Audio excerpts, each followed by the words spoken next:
For centuries, humans have been growing alongside our botanical brethren. Our histories have mixed and mingled to bring us modern medical marvels, faded folklore, and everything in between. Of course, in order to understand the plant, we have to start with its roots.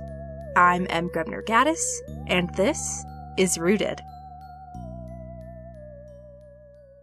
Hello, and welcome back to another week of Rooted, where this week on the show I wanted to shake off the last bits of my winter slump and recover a little bit after being very sick these last 2 weeks behind the scenes.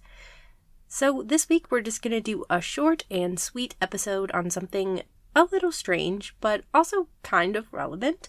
This week we're digging into the so-called Lagoon Fairy Tree from Ireland, which is both a fun story and a reminder that sometimes the best ways we can protect the things we care about is by infusing a little bit of whimsy into our community action, and banding together to raise a little bit of hell when faced with changes we don't think are right for our community. To really set the stage, I need you to close your eyes and picture it with me. The year is 1999. I'm barely a person, but in Latoon, Ireland, Eddie Lanahan is out for a walk in his town, and he's passing by his favorite tree. It's a white thorn that a local farmer once told him was a known site for fairy battles between two opposing fairy kingdoms. The evidence? The farmer had seen white fairy blood and little specks that he described as the texture of liver, which he believed to be tiny fairy guts that were left behind after a particularly nasty fight.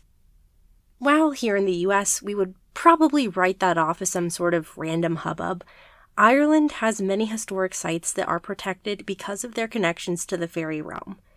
And while today many people in Ireland do identify as some sort of Christian, they still have very strong beliefs and ties to fairies and other ancient deities and beings, and this is important because it really sets the stage for what's about to happen. See, Eddie walked past this tree almost every day on his way home from work.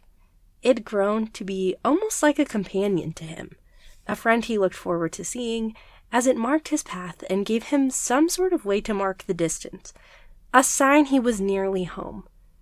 But on this rainy day, he noticed something that made him stop in his tracks. A construction crew.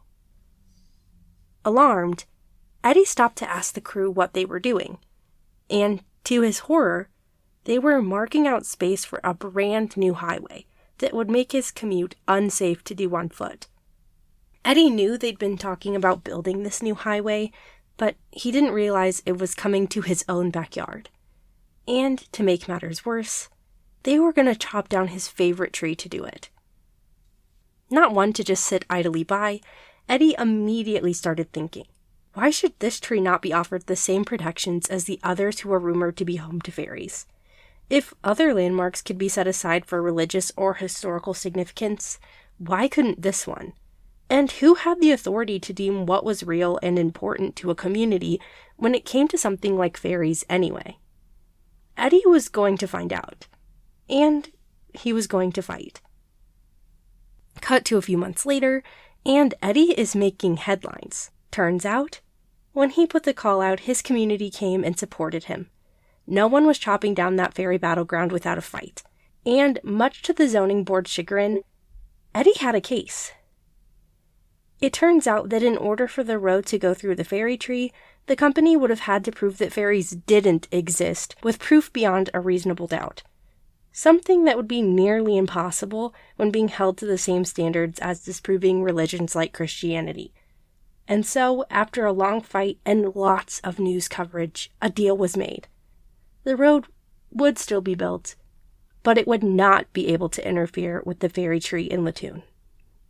Despite a few incidents of people trying to cut it down, presumably out of spite or teenage angst, the fairy tree is still alive and well, nestled into the road, still visible to travelers passing by, even if no longer on foot.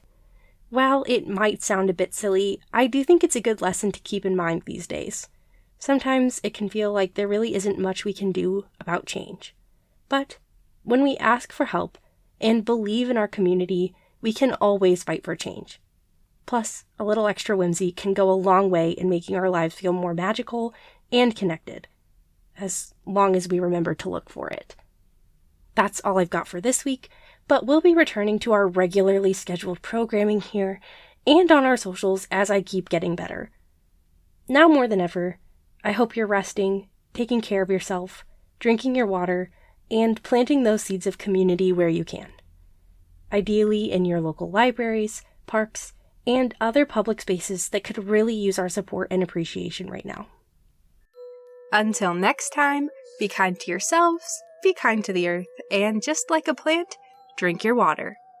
If you liked the show, please subscribe and consider leaving us a review on Spotify, Apple Podcasts, or anywhere else you listen. You can also find us on Facebook and Instagram at rooted.pod.